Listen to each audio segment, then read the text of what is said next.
ఈరోజు వార్తాపత్రికలో వచ్చిన ముఖ్యమైన అప్డేట్, జాబ్ క్యాలెండర్ జాడే లేదు. తొలి జాబ్ క్యాలెండర్లో పేర్కొన్న వాటిలో ఒక ప్రకటన కూడా వెలువడిన వైనం. ఎస్సీ వర్గీకరణ ప్రక్రియ పెండింగ్తో నిలిచిన నోటిఫికేషన్ల జారీ. ప్రస్తుత వర్గీకరణ ప్రక్రియ పూర్తయిన ఇప్పటికీ వెలువడిన నోటిఫికేషన్లు. గత ఏడాది క్యాలెండర్ ప్రకటన గడువు ముగిసిన 4 నెలలు కావస్తున్న కొత్త క్యాలెండర్ ఊసేయలేదు. ఉద్యోగ ప్రకటన ఎప్పుడు తెలియక నిరుద్యోగులు నిరాశ అయోమయ స్థితిలో ఉన్నారు. రాష్ట్ర ప్రభుత్వ శాఖలో ఉద్యోగ ఖాళీల భర్తీ ప్రక్రియ నిర్దిష్ట విధానంతో చేపట్టేందుకు రాష్ట్ర ప్రభుత్వం తీసుకురావాలనుకుంటున్న జాబ్ క్యాలెండర్ అమలు జాడే లేదు.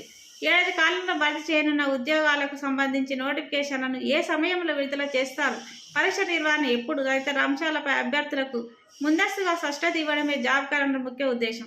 ఈ క్యాలెండర్ను ఏటా ప్రకటిస్తే అభ్యర్థులు ఊహాత్మకంగా లక్ష్యంతో ముందుకు పోవచ్చనే ఆలోచనతో ప్రజాప్రభుత్వం జాబ్ క్యాలెండర్ తెరపైకి తెచ్చింది.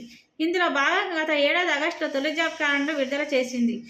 అందులో గ్రూప్ 1 ఉద్యోగాలతో పాటు ఇతర కేటగిరీలకు చెందిన 15 రకాల ఉద్యోగాల పంపిణీకి సంబంధించి నోటిఫికేషన్ విడుదల, పరీక్ష నిర్వహణకు తేదీ ప్రకటించింది. కానీ ఎస్సీ వర్గీకరణ కారణం సంబంధించి అత్యున్నత న్యాయస్థానం తీర్పు ఇవ్వడం